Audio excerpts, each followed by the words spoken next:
Before beginning our special council meeting for November 14, 2022, it is fitting that we acknowledge that as we gather today, we respectfully acknowledge on behalf of council and the community that the city of Pembroke resides on the unceded traditional territory of the Algonquin people. We thank the generations of people who have taken care of this land for thousands of years. It is with this statement that we honor and respect the Algonquins on whose land we reside.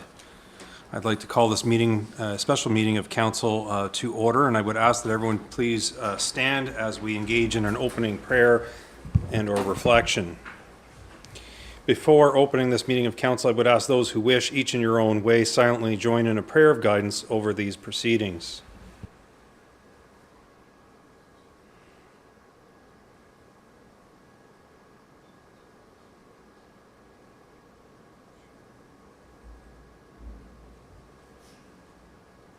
Thank you. Are there any disclosures of pecuniary interest? Seeing none, I'd entertain a motion for the approval of this agenda. I have the Deputy Mayor, seconded by Councillor Plummer. Those in favor? That is carried. This meeting has been called to look at this one particular item, warming center, and I'll turn it over to Ms. Sorio. Good evening. As a reminder, a warming center is generally one open space for people to rest and warm themselves. A warming center is not a shelter and doesn't provide overnight sleeping accommodations, and a shelter would require rezoning and would require extensive building code requirements. So based on the initial direction of the Planning and Development Committee to create a warming center for the 2023-2024 season, I'll just give you a few little updates. We did have another warming center stakeholder meeting on October 30th. We were informed last week that the church that we thought would be our warming center location was not approved by the church congregation. So the church council decided not to proceed with a warming center for their church. There was a vote. The vote was very close, but they decided not to proceed. There was a special council meeting at Renfrew County on November 9th, and the county agreed to a warming center ad hoc committee, with the committee being made up of a representative of the City of Pembroke, the Township of Laurentian Valley, the Grind, Pembroke and Area Community Task Force, the PAC group, the county, and with the warden being appointed as the chair. The county also agreed to provide a maximum of $80,000 for a warming center for the 2023-2024 season only, and they did say they could not commit to future funding at this time. The county also agreed to submit a joint delegation request at the Roma conference to detail the county and city's concerns about the lack of funding for warming centers and shelters. The Township of Laurentian Valley, at its meeting of October 17th, has committed to $20,000 towards the warming center. The county indicated that they would write a letter to the United Way requesting financial aid for a warming center. And the Grind had committed to providing data collection regarding the usage of a warming center, and all funding would go through the Grind. And once a warming center location is approved, the PACT group would solicit donations for lounging chairs. And a letter was sent from Mayor Gervais to the town of Petawawa to consider funding for this warming center initiative. Again, with 3 security officers, the budget we had set at $225,000, and that was at the church, but that may have to be looked at depending on the location that's determined.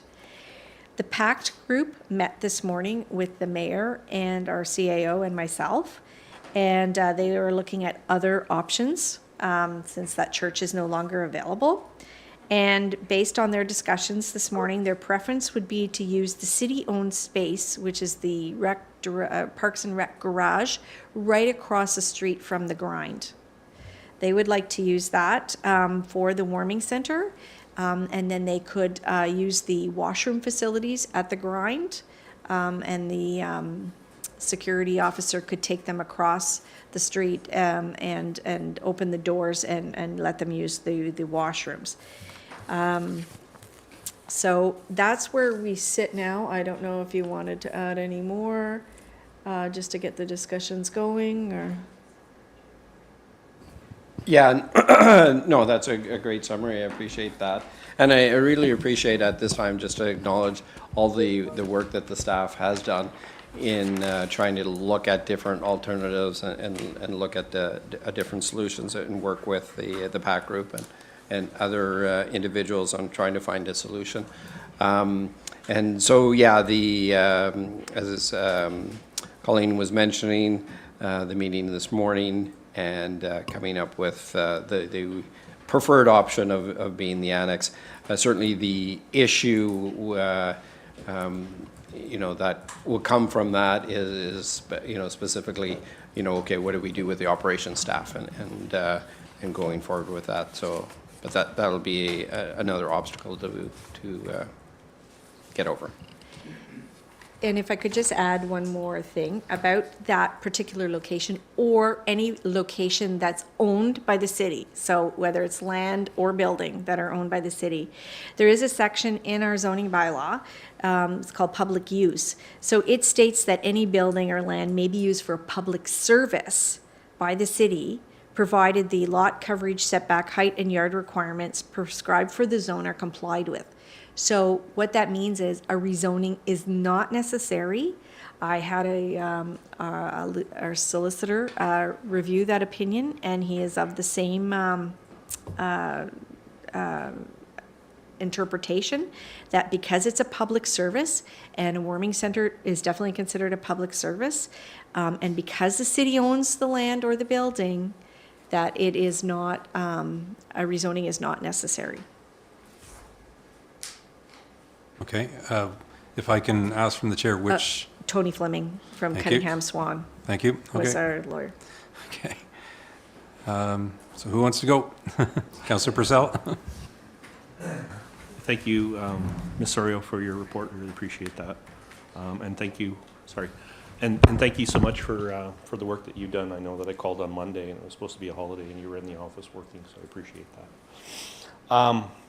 There's a couple opportunities I think that we need to discuss tonight, and one of them is, first of all, in regards to the ad hoc county committee, who the Pembroke representative is going to be. So I think we need to, that's one of the things that we need to settle this evening. In order, also in terms of the dollar amount, in terms of, we have a shortage in terms of the dollars. So as you're well aware, I requested 100K a few weeks back. It's probably increased from 100 to 120,000. We're about 20,000 short right now. There's other options available as well. And I think I'd like to hear more about, the impact that it would have in regards to the storage space, the activities that are happening through Parks and Rec as a Parks and Rec vice. Have we consulted with Jordan DeRoche in terms of the director to see if there's some opportunity there to reutilize. I think my only concern about utilizing that space is that we're still going to have the same neighborhood concerns. And I think it's just going to be amplified because now there's going to be more traffic between. So there are other opportunities. I did look at, outbuildings. So there is, various different outbuildings, and this particular outbuilding here is like 14 by 40, with a cost of about $30,000. Could be placed anywhere. It could be removed. We could repurpose it. It would house enough individuals, probably about 10 individuals that it could house. So 2 units would probably be about 20 individuals. We saw the grind using, I think it was last year was 22. That being said, I think the numbers that are coming into the county are somewhere up in the 50 and 55 numbers now. It's increasing. So, I mean, 3 buildings, it's $90,000. And that's not complete. So when I say not complete, meaning you have a shell, you have 2x6 construction, but it still needs to be insulated and electrical and heat. Heat is not a big issue because they have little forced air units that could actually create the air, provide the heat source. I did reach out to a Johnny on the Spot company. So they're about $200 a month to rent, porta potties.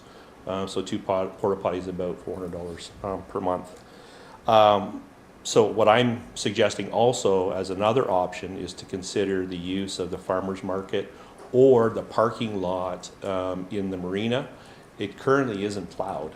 It's only plowed halfway to allow parking for individuals that are utilizing the parking for downtown businesses. There's plenty of room there, and being it insulated, it would be a good opportunity for, you know, that location. We can also cut down the costs associated with security using this option. So that's a huge cost. So if you look at each security personnel, you could actually run this facility, or maybe one per unit. So if we start with 1 or 2 units, we could start with 1 unit, see the demand, have one on back order ready to go, and what we can do is kind of request it and have it placed. They can be moved at any time. They're not permanent structures. They're quality built structures, and there's other different options as well, and I can probably get into that as well.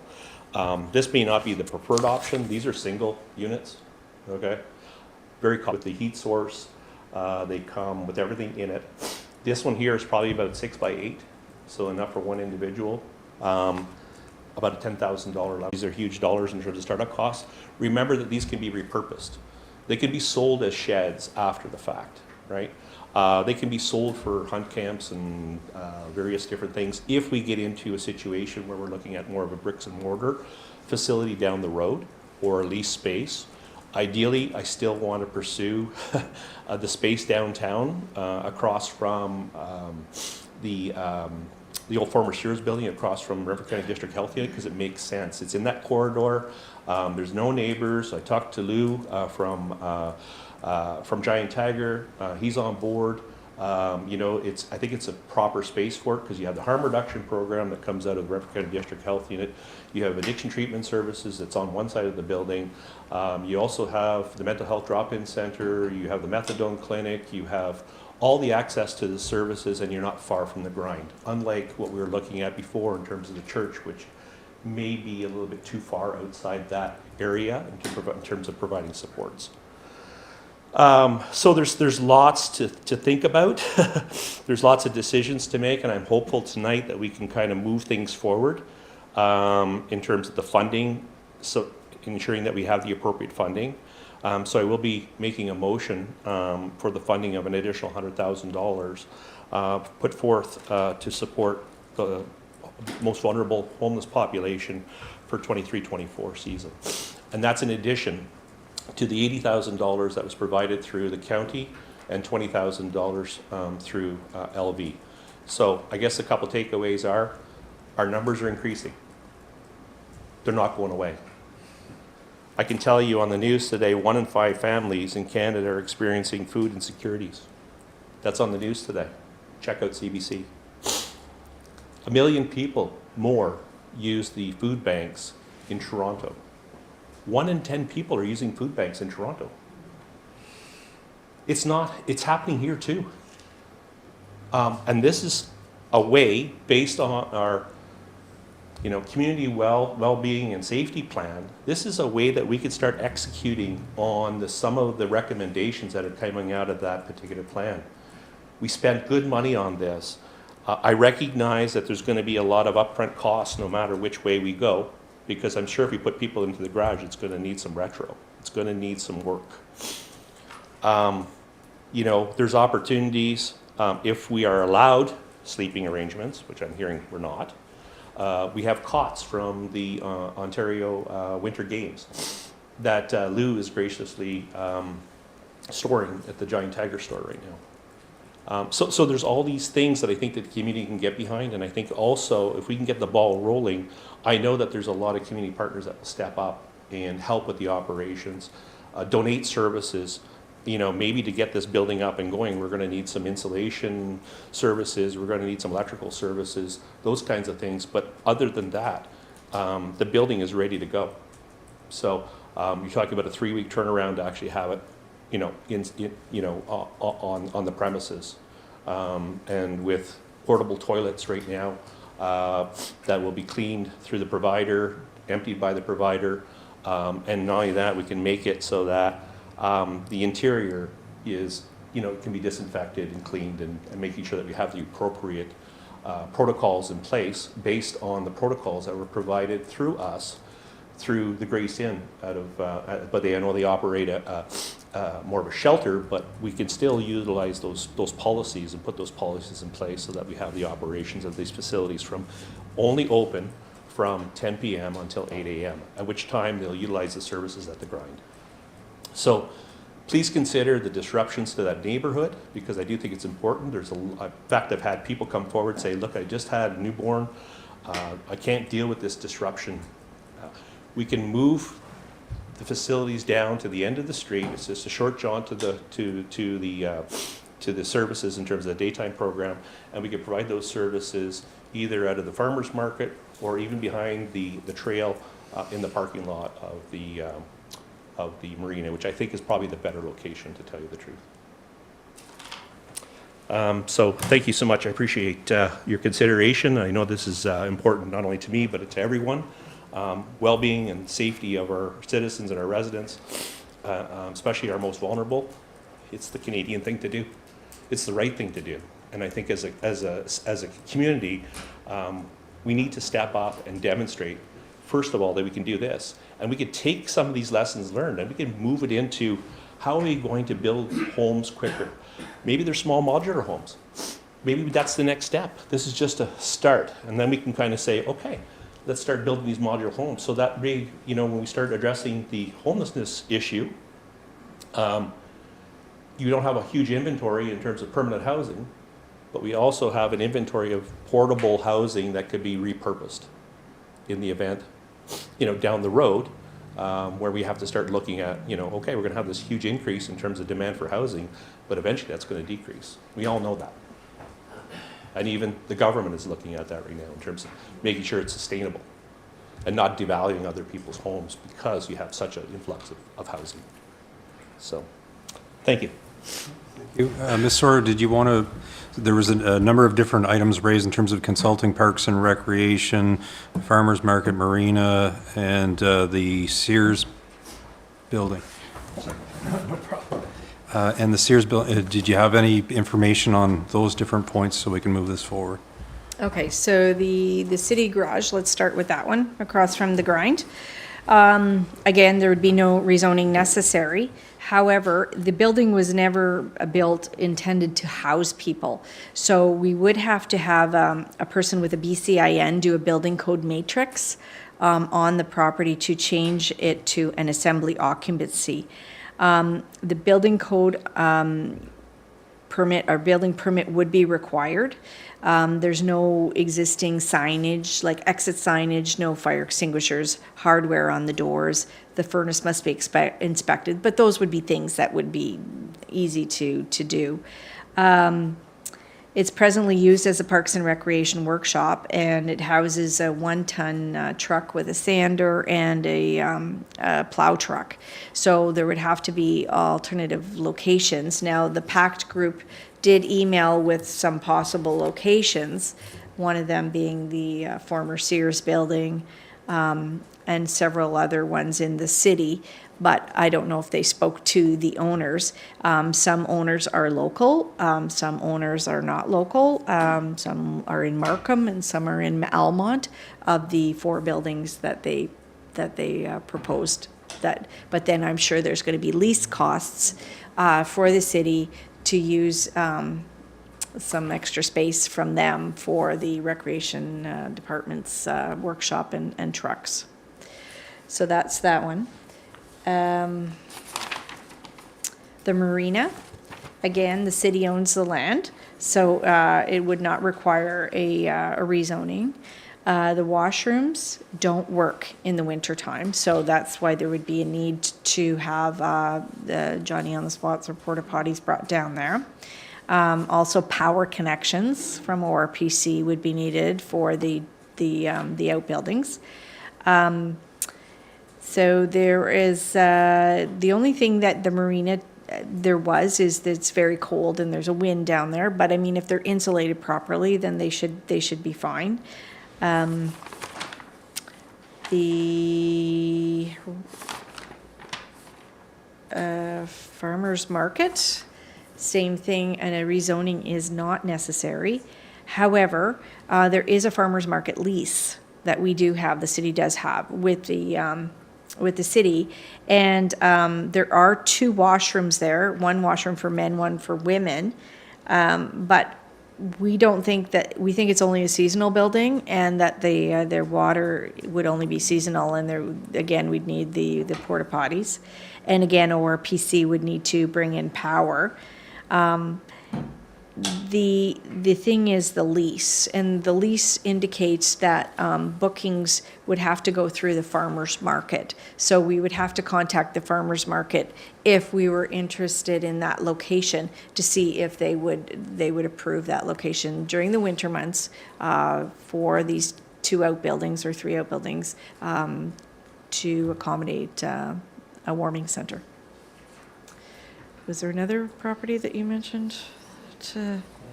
Marina? The marina, I said, Did you check out the Kiwanis? I know I sent a quick email. okay. So I checked out the Kiwanis Field House. Again, the present zoning doesn't permit a warming center, but because it's owned by the city, okay, so we have that public service use, so we're fine there. There is washrooms, there's two men's stalls, 2 women's stalls, but the lease does say that we'd have to book through the Kiwanis Club. So we'd have to ensure that the Kiwanis Club was, because they've paid money towards this particular space, and any type of booking goes through them. So that would mean basically all their evening bookings would have to cease to exist for the winter months, and that we'd have to get their permission there. I don't know how busy they are. I'm not sure. Okay, so that was, the other one we looked at was the possibility of the Victoria Hall, but again, there's a seniors lease on that building as well, like, and the marina, and then the armories, well, again, that's owned by the National Defence Canada, so we'd have to get their permission to be able to use that. And then the fire hall meeting room, again, that was, it's a little far from downtown. Some of these are a little far from downtown, but in this particular case, it's quite wide open. So once they step out of the meeting room, they would be right into the main office portion where the washrooms would be, and then the secretary's desk is not cordoned off, doesn't have an office or anything like that, and there is no, I guess, doors to stop from the men's, from the firefighters' sleeping quarters and things like that. So that didn't seem to be a possibility. So that seemed to be a little far. Rotary Park Clubhouse was looked at, again, owned by the city, so wouldn't need a rezoning. There are 2 exits in the building. There's 1 male, 1 female washroom, and it does work in the winter months. And it does have heat, but there's no insulation in the building. The main issue with that one was, when I talked to the rec staff, was there's an ice surface there during the winter months. And that ice surface closes at 10 p.m., so that's not a problem. But the volunteers that come in to do the ice, they would have to walk through the warming center to get to the mechanical room. And then the mechanical room door would have to be left open while the hoses are out. So that would impact the temperature, I believe, in the main room in the warming center. And then smoking would have to be off property, and some of these would have to be off property when they're near a park or in a park or whatever. Mr. Unruh? Yeah, I just wanted to add, in regards to the location, I think it should be noted that PACT will be the organization that will be running the warming center. So their preference was the annex building right across from the grind as their number 1, and their number 2 choice would have been the farmer's market. And so they're the ones, as I look at it, and you know, certainly we don't have the expertise in-house, but they're the experts in regards to.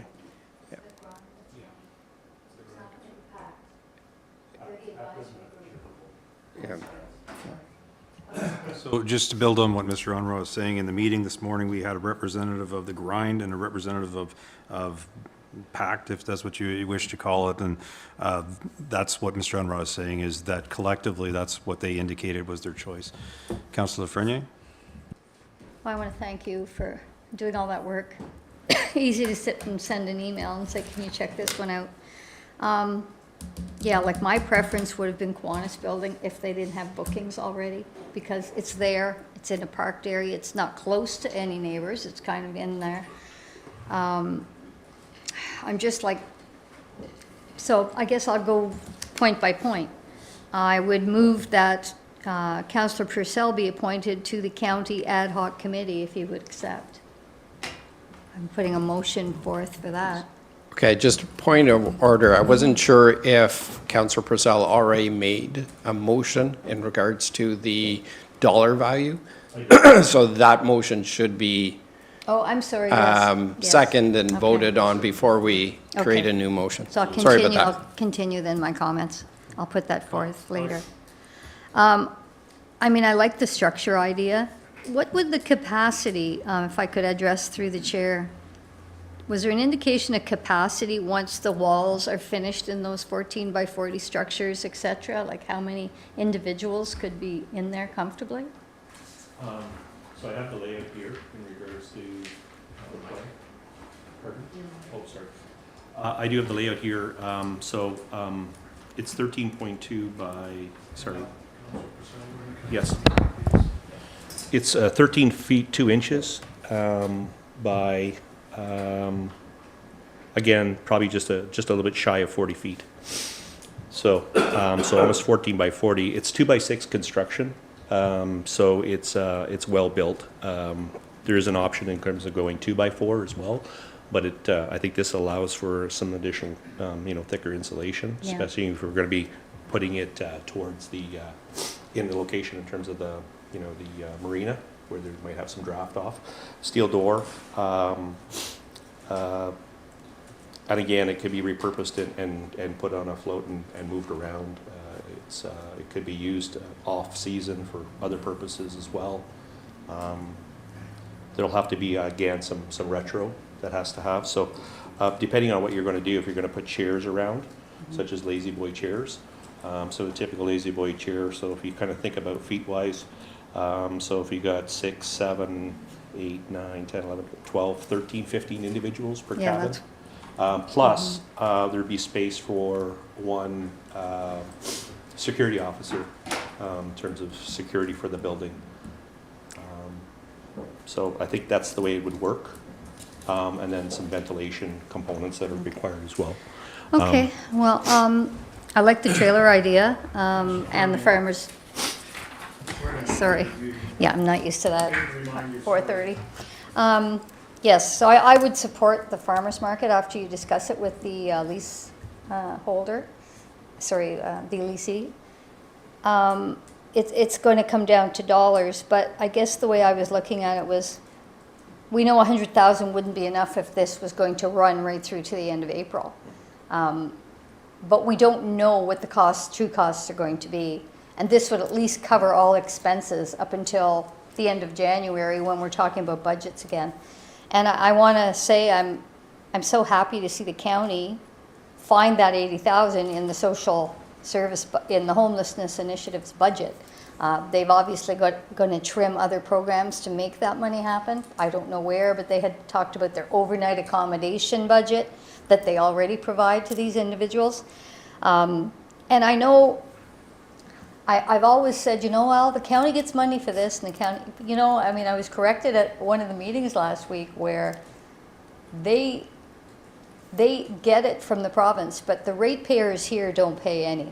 We don't pay anything to them for homelessness. It's all funded through the province. The money we give the county goes to hard services, like the workers at OW and that type of thing, and the health and the paramedics and that type of thing. But all that funding comes from the province. So our big task in front of us is to go to Roma and to really just press the upper levels of government a little harder. So I know we may say, well, they do get the money, we don't get the money, but I mean, it's like if you have a household budget and all of a sudden now you don't have enough in your household budget that you usually contribute. Well, you know you got to top it up somewhere. So maybe it's going to come out of your entertainment budget or your holiday budget. But I do think it's important. We don't know where this is going to go, but I know that we are going to be working with the county on a more sustainable program or building. I know today I drove through the town, the city a few times, and I saw so many individuals, you know, one helping the other along because they couldn't walk, and I don't think it was addiction related. I think it was someone with some serious mental, some health issues. So I just want to say I'm in support of this. If I could put it in the basement of City Hall, I would do that. That's how desperate we are at this point. You know, I mean, thank you. Thank you. Anyone else wish to speak to this matter? Okay, I have Councillor Plummer, and then I have Councillor Giacomo. I guess some questions to Colleen, see if there's any staff member here or the CAO. Where is this $100,000 coming from? And clarification on who we're writing the check to.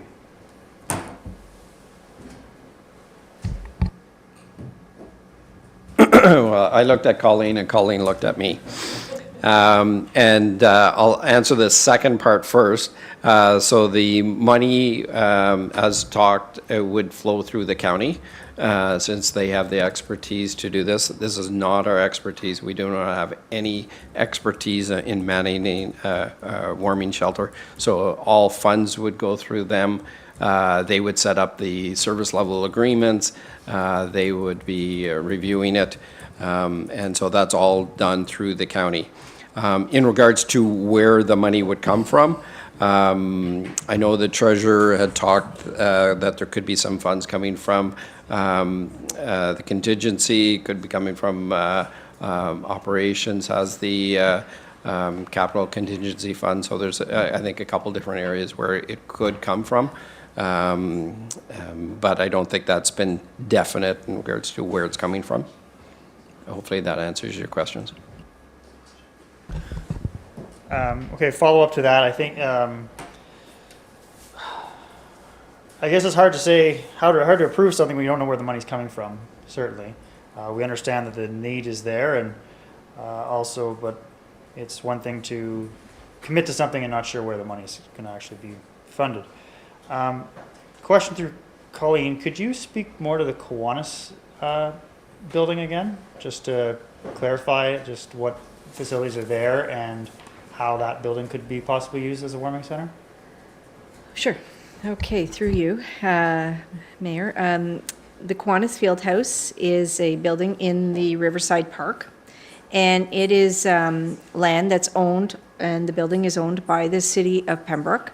So it would be a public use, would not require a rezoning. But there is a lease in the on the property with the Kiwanis Club, and any kind of lease requirement would, or any kind of, I guess, booking requirement would have to go through the Kiwanis Club. There is washrooms there. They're operational winter and summer. There's 2 stalls for men, 2 stalls for the women. It's not accessible because there is stairs that you would have to climb to go to use that space. And so there was a little seat that went up but that's been removed because it didn't work. And now they're looking at other options to make that room accessible. But at this point, it's not accessible. I was going to just add to that too. One of the things too that when we were meeting with PACT today and touring a couple of the buildings was in regards to the proximity to the downtown. So when we were looking at the annex and the Rotary building, you know, that was in regards to the operations and usability, they were like, nope, the annex is the building, the Rotary building is just too far away. So I think Kiwanis would be in a similar situation, yep. One final supplementary to that. Just thinking back to last year, the issues that we had with the warming center seemed to be related to the proximity to residential spaces and people trying to get a nice sleep. However, it's suffering from people in the neighborhood, in, out, using doors, loud noises.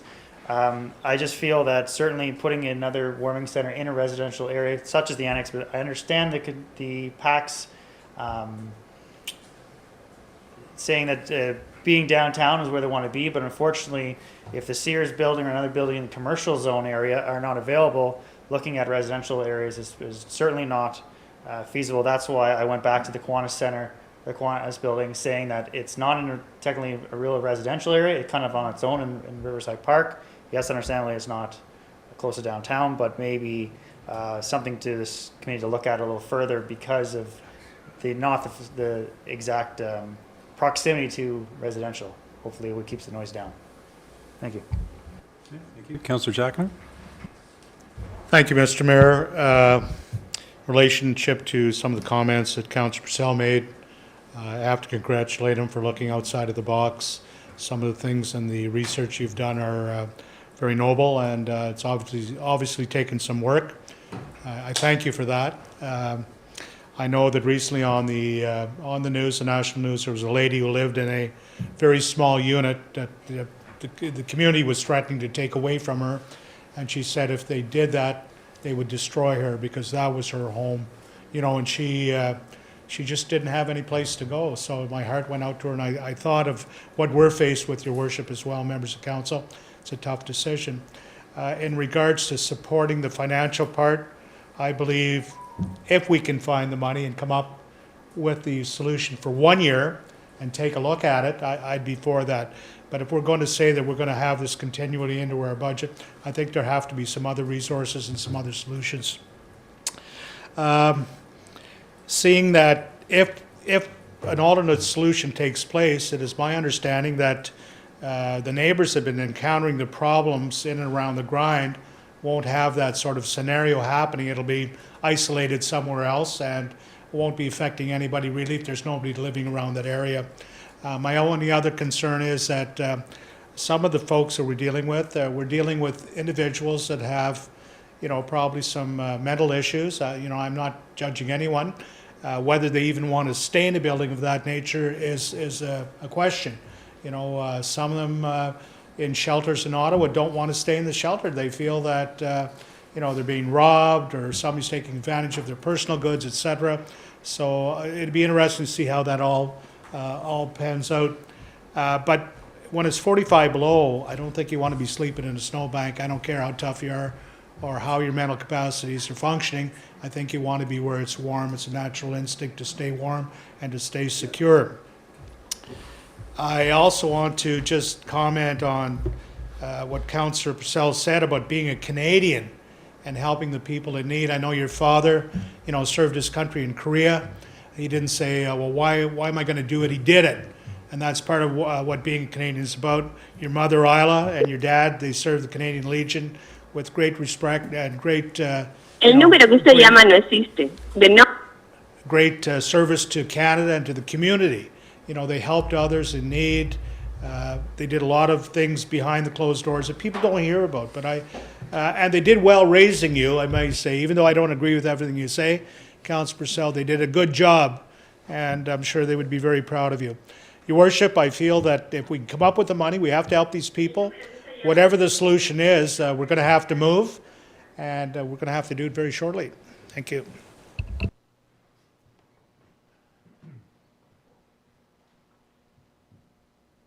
In light of the fact that Councillor Keel keeps getting dropped out, I'm wondering whether once Madam Clerk gets him on, whether we should allow him to speak so that in case he gets dropped off again. I recognize the Deputy Mayor wishes to speak as well. I'm just trying to. I don't know if it's because nobody's actively in the Zoom, but something came up a little while ago, and I just said, since there's been no.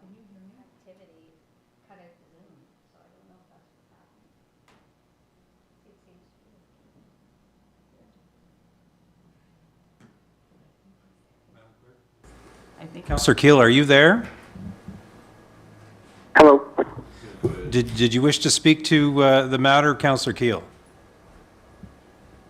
Thank you. For the most part, I echo a bit what Councillor Plummer was getting at in terms of the financials. I still, just as I did the last time we debate this, I feel that we still don't have an actual plan, but we're talking about funding it. And I'm a bit concerned about passing any monetary motion without us actually knowing what we're paying for yet. So I think one of the biggest issues is that we still don't have an actual plan. With respect to the location, I can certainly appreciate that the Kiwanis Clubhouse is not, it's not situated immediately in the downtown core. At the same time, I can't help but think that it would be one of the best locations, but for its geographic proximity to the downtown core. The accessibility thing, I appreciate Ms. Oriole advising that the stair lift is not currently functional, and I do wonder if we're not paying any rent to any location. I do wonder if maybe the cost of the chairlift could be something that the city could look at in lieu of paying rent or anything. But other than that, I mean, it's got the washrooms. I believe it's got a kitchenette upstairs, so I think it would be particularly good. I mean, I'm not going to. I'm not going to sit here on vacation and try and tell anyone how someone without a home can live or whatnot. But I just feel that the Kiwanis Clubhouse would be a particularly good location if it were closer to downtown. I have sincere concerns putting this in a residential neighborhood again. That is what led us down pretty much this entire road at the beginning of this year. I completely have a heart on my sleeve for those that are dealing with homelessness and those that are out in the extreme cold. At the same time, I think I do recognize that there needs to be a balancing act in the sense that if the community is giving you a safe shelter to be at, you certainly do not have the right to then annoy and harass and keep local neighbors awake. It's one thing to be it's one thing to be down in the lower depths of your housing crisis, but it's a complete other thing to think that gives you some sort of right to be loud and annoy an entire neighborhood when that neighborhood in the city that it's in is being charitable towards you. And we did not, even despite complaints last year, specific complaints, OPP visits, it never really died down despite those efforts. So I certainly have very high concerns if we are going to look at putting it back in a residential area. Some of the other options I do think are better. I'm not sure about Councillor Purcell's small shed idea. I'd like to see the full costing of that one before I agree to it. But I think the good news is that we seem to have some options. I think what I'm hearing around the table is everybody wants to help. But I still, unfortunately, even weeks later, I still feel that we're a far way from having an actual plan with an actual costing, and that's my biggest concern. Thank you, Your Worship. Thank you, Councillor Keel. Deputy Mayor? Thank you, Your Worship. So before I speak, a question for Councillor Purcell. First question, can we lease these outbuildings? And what is your budget if we had two of them? What do you figure? I know you said 30,000 each. Like finishes and all that. Certainly. So the only other finishes that'd be required would be the interior in regards to the insulation, heating, and the forced air, little forced air units are about $300 to $400 a piece. 2 units would heat the shed, okay, not the shed, the bunkie. And that being said, so you're looking at about, plus some electrical work. This one here has it included, so I can just kind of use the dollars here in terms of, you know, what it would look like. So you're looking at probably an upgrade of about $1,500 for insulation, and about the interior board is about $3,000, and the electrical. So there's electrical package, $675.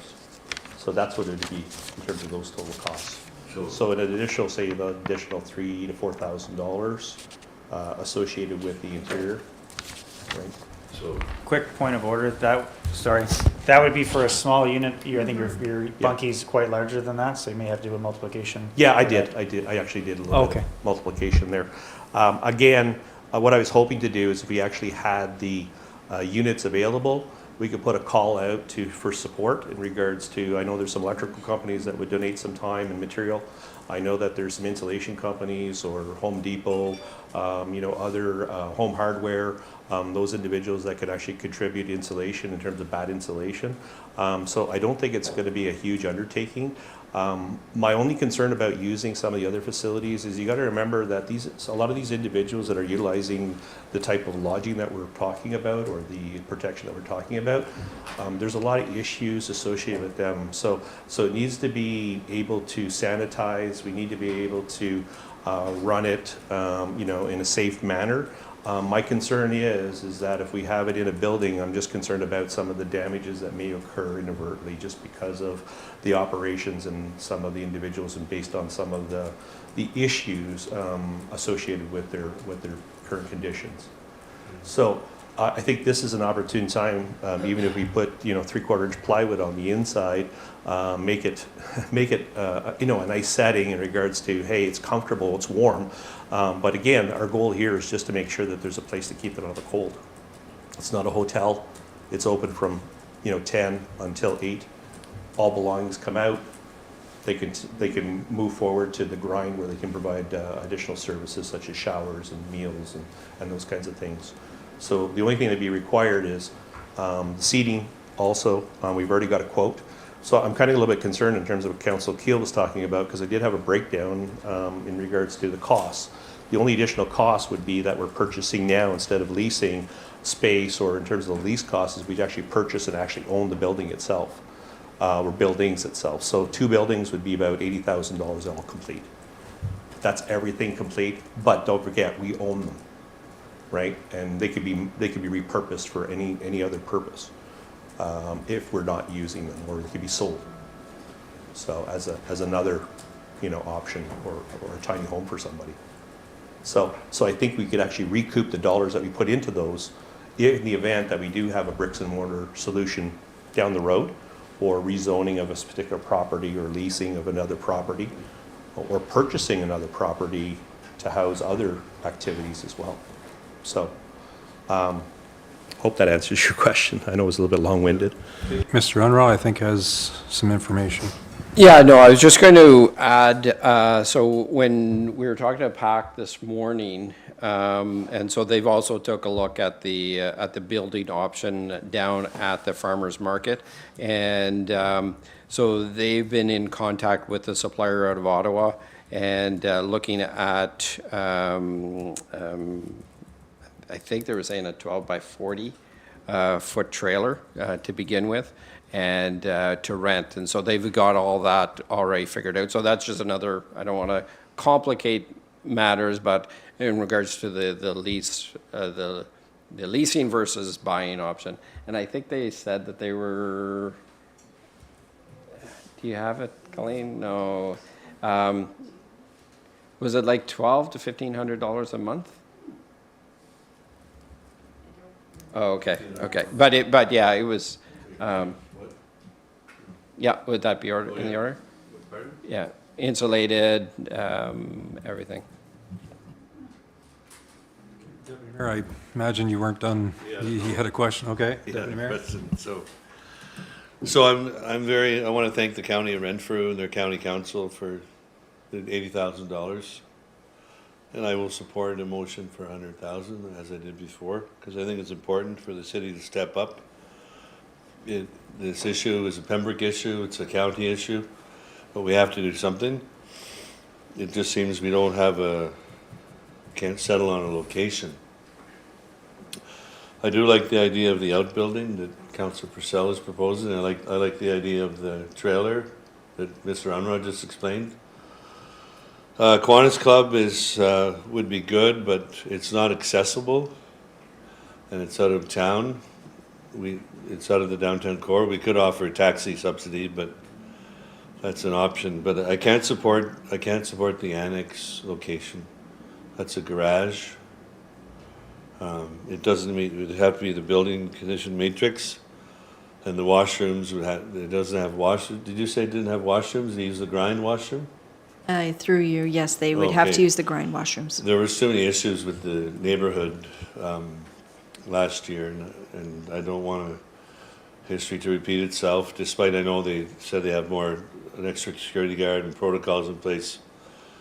But I think the other options should be explored, the trailer at the farmer's market or at the marina, or this outbuilding idea. Maybe Councillor Purcell, you could see if we could lease those, that's an option. We could buy them and repurpose them, as you say. This whole issue is, the breakdown of budget increase, budget cutbacks. As I mentioned before, it's my hope that the Community Safe and Wellbeing Plan is effective, and we come up with a temporary supportive housing facility or a permanent supportive housing to help those in need, and I'm really hopeful that the province will listen to us at Roma when we go to Roma. So we have to figure out a location, and so I'll support the 100,000 when that comes up.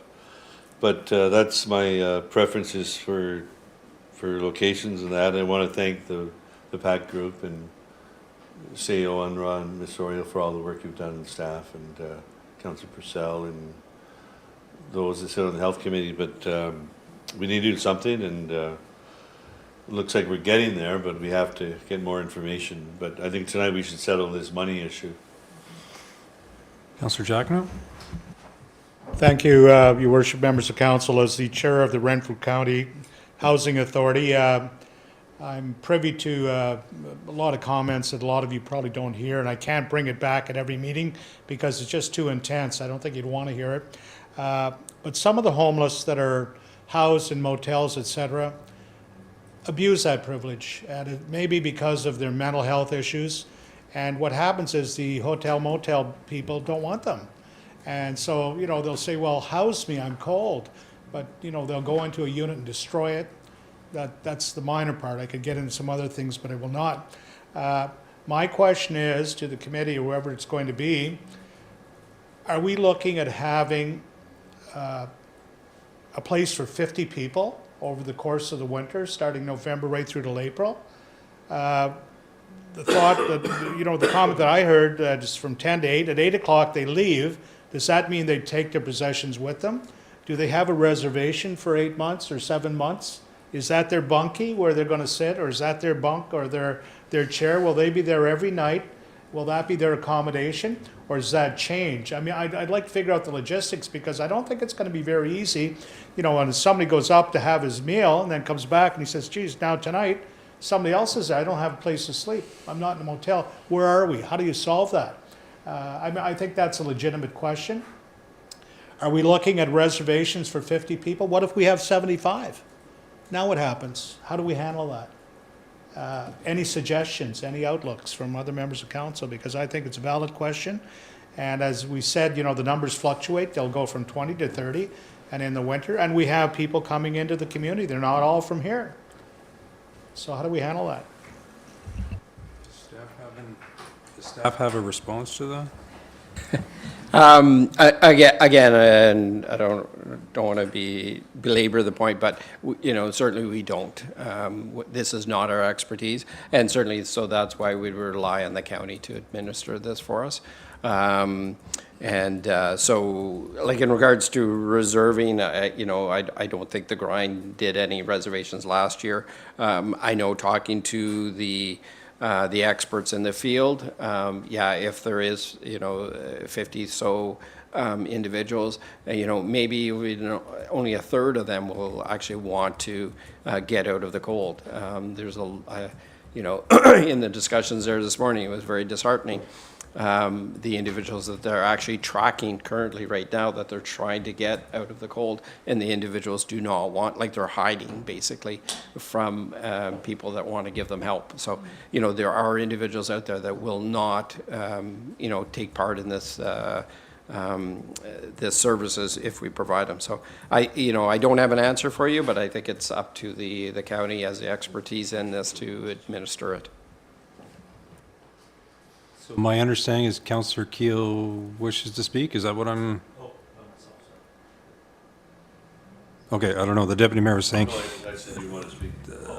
Okay, so perhaps this, if I could just, if council allows me to speak from here. If not, I'll ask the deputy mayor to take the seat. I don't know if you have a preference. Just a few points, and then I'm going to ask for someone to make some motions so that we can move this forward. To echo some of what the councillors are indicating is that I want to commend, number one, the committee, number two, Councillor Purcell for all the work, and for everyone that's involved in this particular item. Certainly, we're trying to assist the most vulnerable in our community. I think a huge shout out has to go to the County of Renfrew.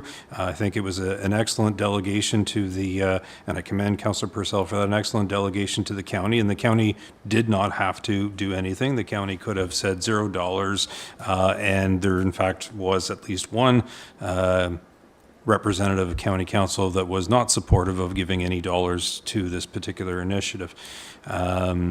So in any event, I'm going to throw that out there, but I think they should be commended. I think the Township of Laurentian Valley should be commended, and anyone else that comes forward that is putting their money where their mouth is and providing funding towards any initiative to assist the most vulnerable in our community. And as the CAO indicates, that there are a number of indications to us, at different intervals, and the last one being this morning, as to first responders and coming across individuals and that have passed away, and that they have to address that situation. And certainly it's a rather bleak situation to address, and you can tell from the individuals that tell us the stories without even a lot of graphics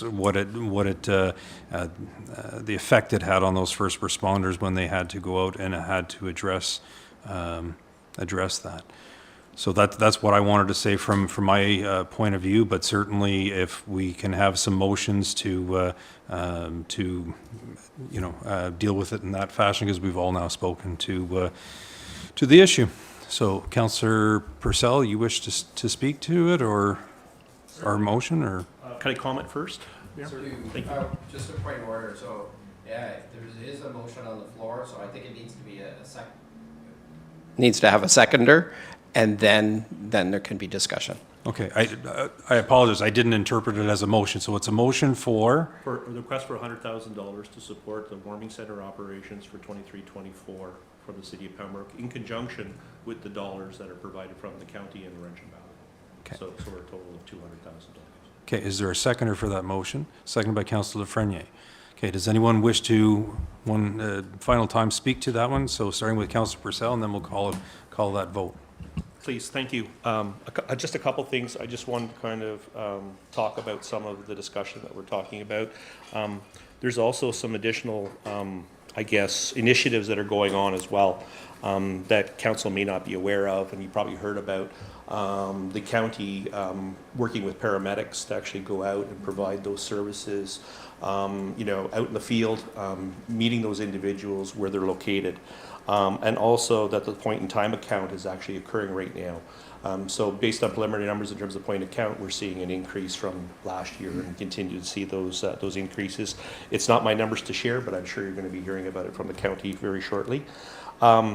I also sit on a substance abuse action committee, and this committee has been meeting, and they're looking for an opportunity to get some support from the city of Pembroke for a $1.5 million grant.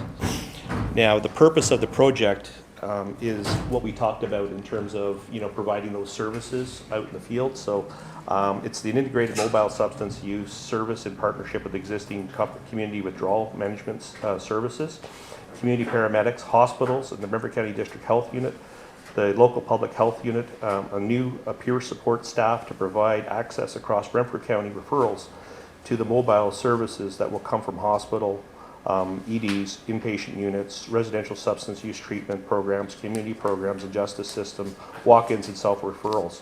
The integration of community paramedics in this service will allow the consistent high-quality medical service and care of services users backed up by primary care.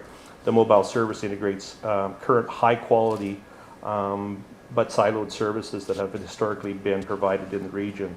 While the integration aspect of this project distinguishes it, adding a central role for peer support workers and an overreaching factor in most cases, the client's first interaction will be with a peer worker, thereby reducing the efforts of stigma and non-client centered care.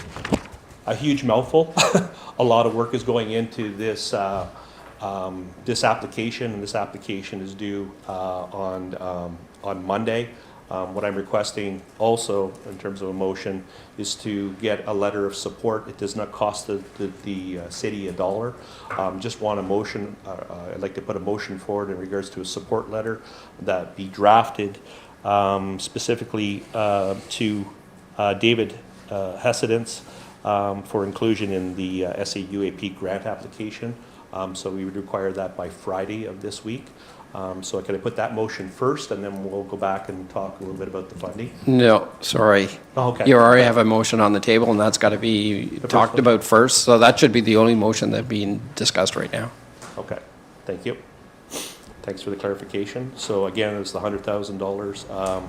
So I think if we move forward tonight, at least then we'd have those dollars available to support the implementation.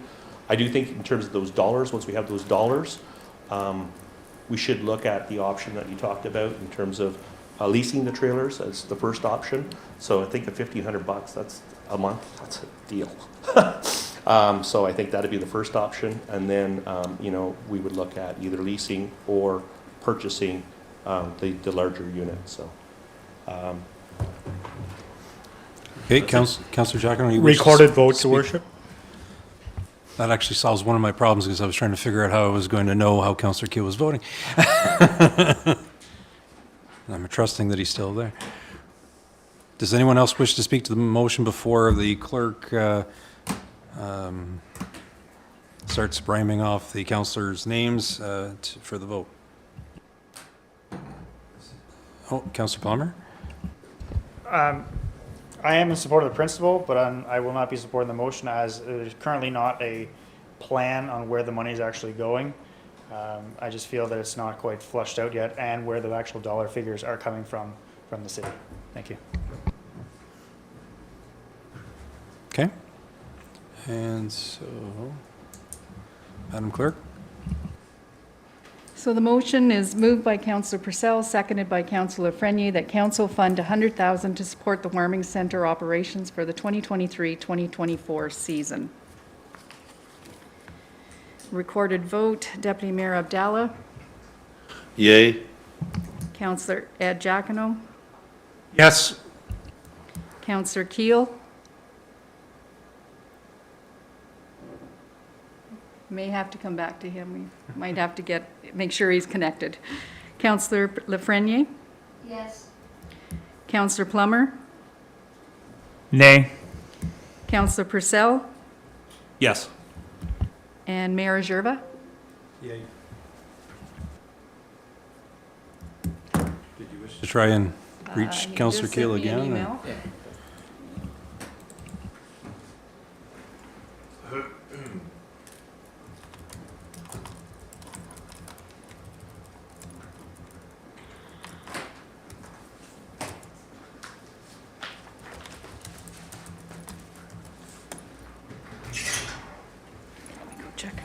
Can you hear me?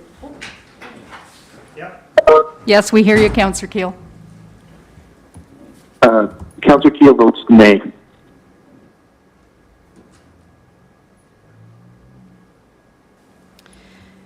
So the vote is 5 yes and 2 nay, so the motion carries.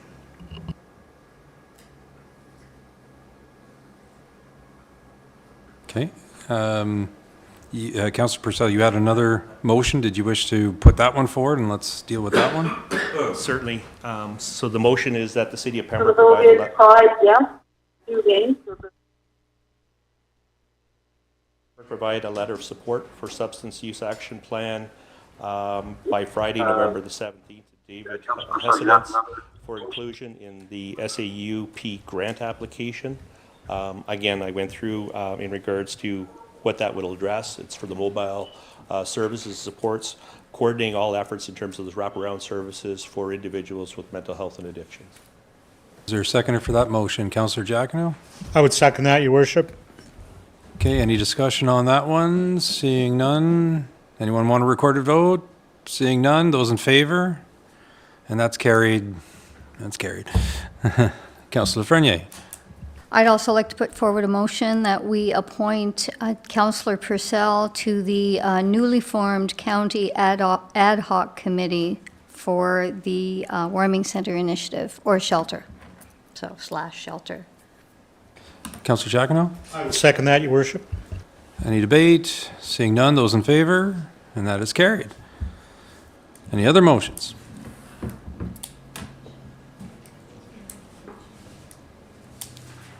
Yes, Mr. Unruh? Well, I guess the only outstanding item is a location. So, I would say. Councillor Frenier? I would direct staff, I think it's not really a motion, but I would direct staff to investigate the lease with the farmer's market and see if we can come to an arrangement that if we're going to establish any structures, that they be housed on that property. Okay, and so what's the other members of council's? Councillor Giacono? I don't have a problem with that, but I think we should also have a plan B in case they say no, and because of the weather, et cetera. So we have to have a plan B. Where will it be if this is not acceptable? Councillor Purcell? I would also suggest as a second backup location in terms of the marina parking lot. I do think it's a proper location. It's not used in the wintertime, and there's enough space there, and it's still close enough to the downtown area for access even from the trail. Councillor Plummer? Just, I guess, point of clarification I'm looking for. So it's great for council to, highlight some areas that we want to put this warming center, but we don't have even agreed upon what we're actually putting there. Are we leasing there's been discussions this evening about leasing an RV. There's been discussions even about buying a bunkie. There's been discussions about leasing a bunkie if it's possible. So I guess I'm just still at the point where it's I'll support council and support staff to look at these locations. I'm still unclear as to what we're actually housing the people in. Thank you. Councillor Frenier? Yes, so the county is forming an ad hoc committee to really task this. So unless the county representatives, the city of Pembroke representatives, and Laurentian Valley are all in one room together, we won't know what the details will all be hammered out. But that's why we are appointing Councillor Purcell to that committee to do the logistics, and in a timely manner. Because if they have to keep coming back to this council and going back to their ad hoc and then coming back to, for every little thing on the agreement, well then it's going to be spring and we'll just have to worry about what transpired over those cold months. So I am saying that we put our trust into this ad hoc committee and to Councillor Purcell to report back.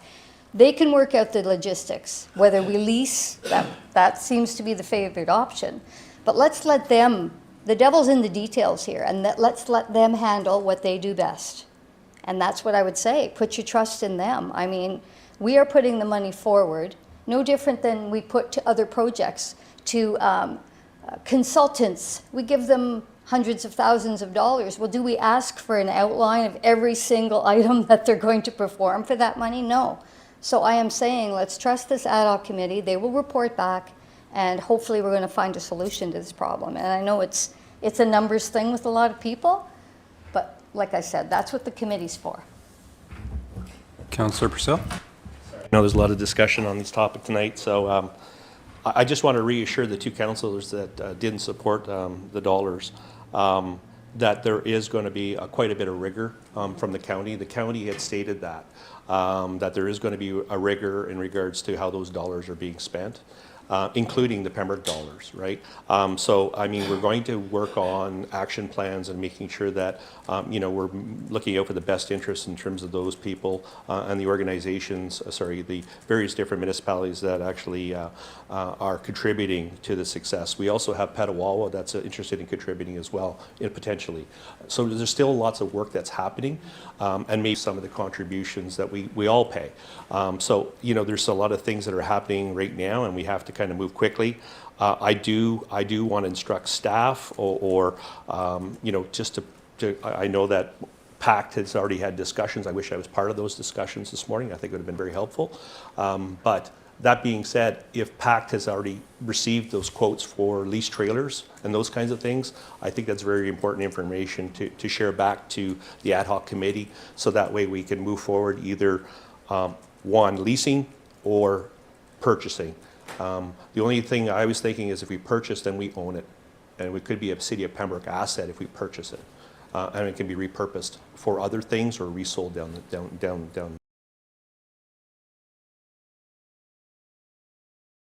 We're moving forward in terms of, at least now we have the dollars and the commitment, and then we can move forward in terms of the action plan and what that looks like in a really.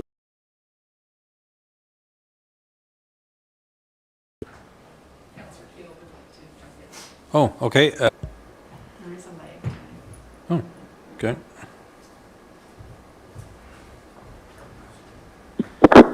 Councillor Keel? Can you hear me, Your Worship? There we go. Yes?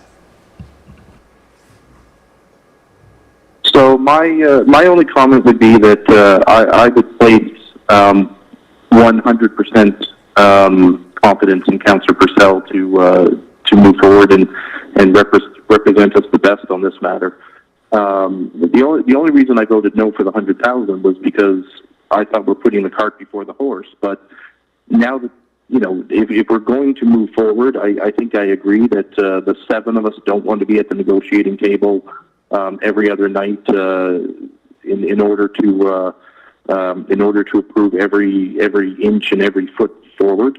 So I have 100% confidence in Councillor Purcell to negotiate for us the best possible results, and I look forward to seeing what we come up with, because we need to come up with something, and I don't believe the weather is as nice up there as it is down here, and so this really needs to get moving. So I think having one person notionally in charge with our confidence is the best way to proceed.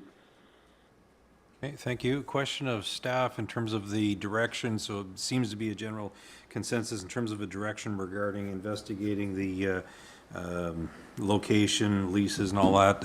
Any indication of timing in respect to staff as to how long that takes?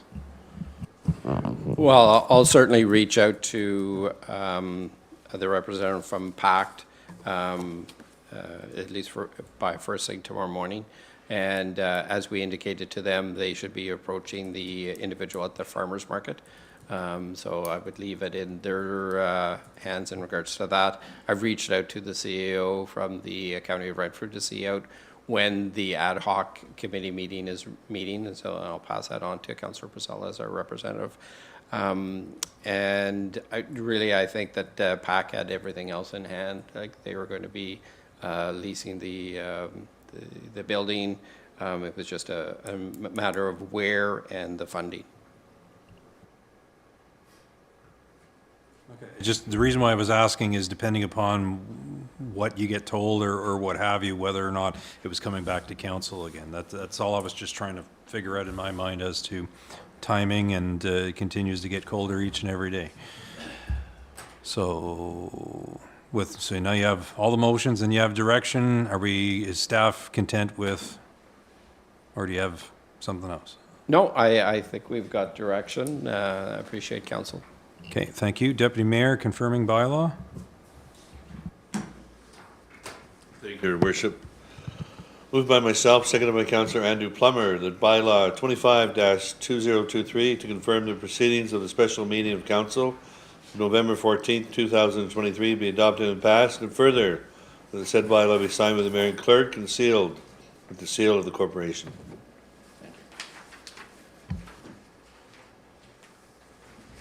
Thank you. Moved by the Deputy Mayor, seconded by Councillor Plummer, that bylaw 25-2023 to confirm the proceedings of the special meeting of council of November 14th, 2023 be adopted and passed, and further, the said bylaw be signed by the mayor and clerk and sealed with the seal of the corporation. Those in favor? That is carried. Is there a motion to adjourn? I have the Councillor Jackson, seconded by Councillor Plummer. Those in favor? We are adjourned. Thank you.